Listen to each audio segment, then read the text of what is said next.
funny old match. What's your main takeaways out of that one? Yeah, it was.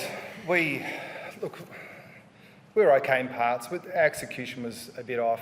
Even it sounds a bit picky to sort of come away from a game with so many scoring shots, saying that. But the game was really on in the third quarter in particular. We were sort of pinned in our back half, and it didn't feel at that stage like it was a game.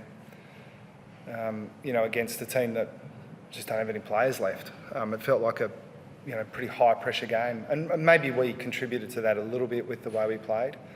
And sometimes that lack of execution can be a bit contagious, but I'm probably being a little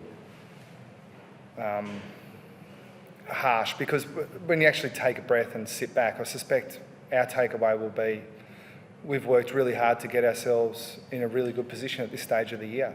Like if every year in October or November someone said this is where you'll be in mid-August, you'd take it for sure. So yeah, we feel like we're in good shape, both in terms of the way we have been playing and our availability. Jack Henry was subbed out at half-time. He just had a little bit of a tight hamstring, but the feedback is that he's okay.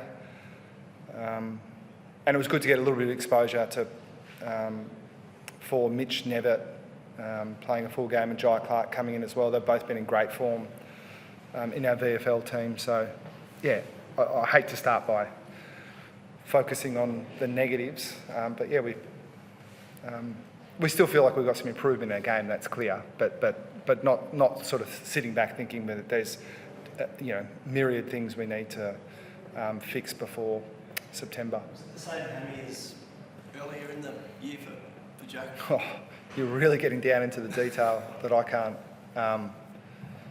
No, but I mean the takeaway is that they said he's okay. So no, if that was an important detail, they would have told me. You took them straight in as soon as they got off the ground. Was that to maybe just give a bit of sharp feedback? Just given how that third quarter went, or was it just no? pretty standard? I don't do that.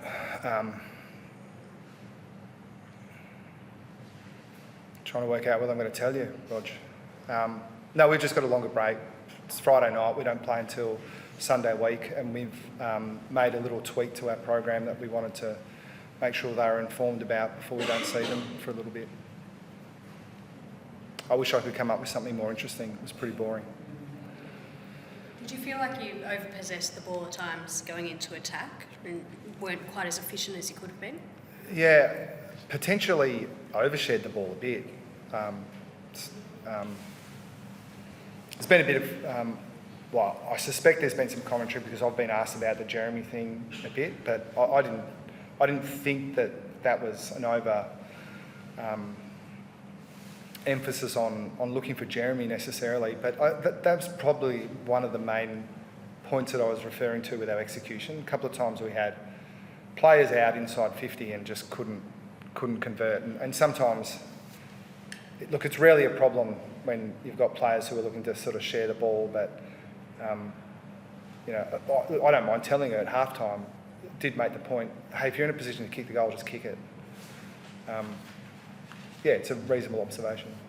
Defensively in the first half, you must have been pretty impressed with that. I think Roger was saying it was close to a record for intercept marks, I think, at one stage. It was a pretty good defensive effort.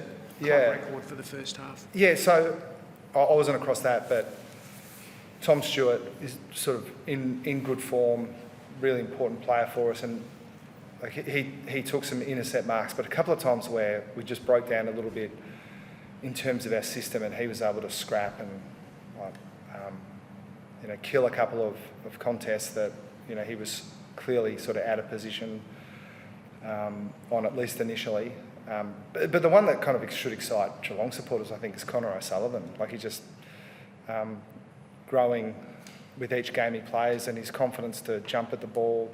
So that it's exciting for us to sit back and think maybe Connor O'Sullivan and Sam De Koning can play together for another 10 or 15 years. That'd be a pretty good combination based on what we're seeing at the moment. How do you see Shannon Neale start of the game really took the game by the scruff of the neck there? Yeah, he's a real threat in a lot of areas, and I can't remember who it was, but it was put to me that, you know, maybe we're a bit surprised with how quickly he's come on. But watching him every day over a long period, I'm not sure what year he's into at our club, but it's been a while. Would it be 5? So, you know, my line was, here's the overnight success that's taken 5 years. He's just worked so hard at his game.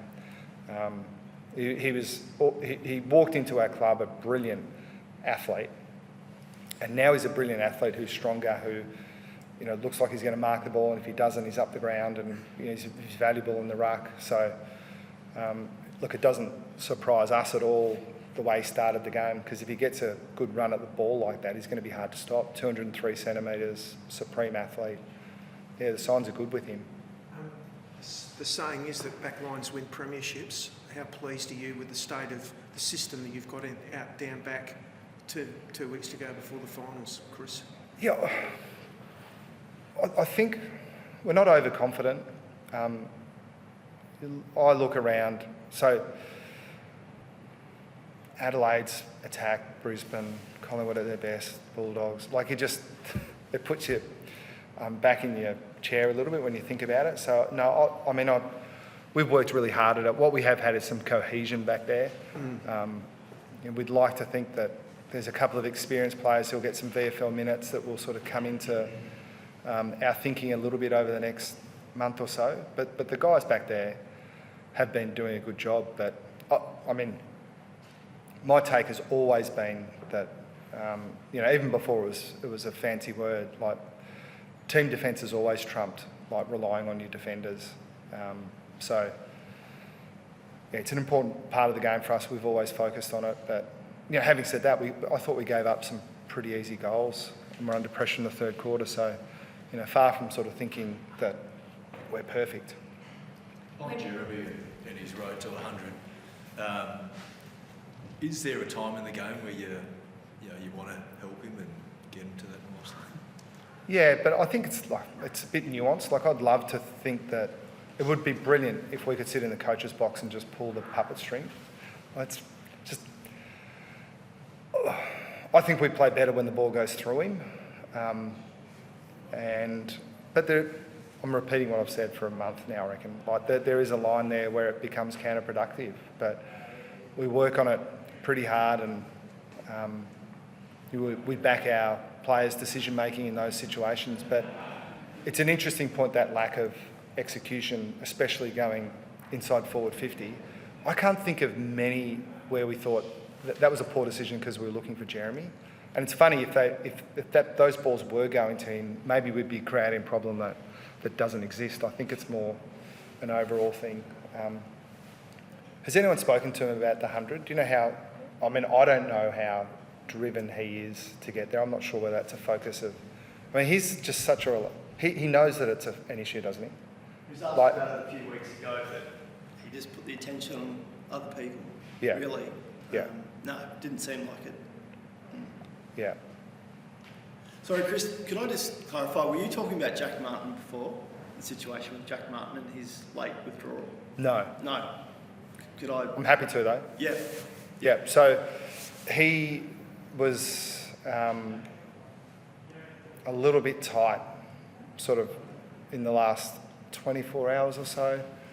And in the end, there was just enough reasons there to say, let's take the more conservative route and get you right for next week. But I think it's reasonable to say it was an ultra-conservative call on a guy with a pretty lengthy injury history. He's been in great form. We're really excited for what he can do for us, and the risk-reward just didn't seem to add up with Jack. But there's no injury. Supremely confident that he'll hit the ground running on Monday. What has Jeremy told you about the 100, Chris? No, well, that's my point. Like, we haven't really talked about it. Like, I have talked in the past generally about probably two things. We're a better team when the ball goes through him. Like, we should look for him. And if we have individuals who are driven in part by individual success, I support that. it's never made any sense to me, this idea that, like, selfish is the most... it doesn't make sense in the context of the really good teams. Like, you want your best players getting the ball, and I just think the two things go together. If he's in a position where he's kicking a lot of goals, then it'd be unlikely we'd come in and say, gee, we played poorly tonight, even though Jez kicked 8. Should he kick more, shouldn't he, tonight? Yeah, well, he's been kicking so well. It felt like, in part tonight, we were just a little bit off with some of the execution, which happens. I think he's one of the best kicks for goal I've ever seen. So when he misses them, it really stands out. Thank you. Thanks.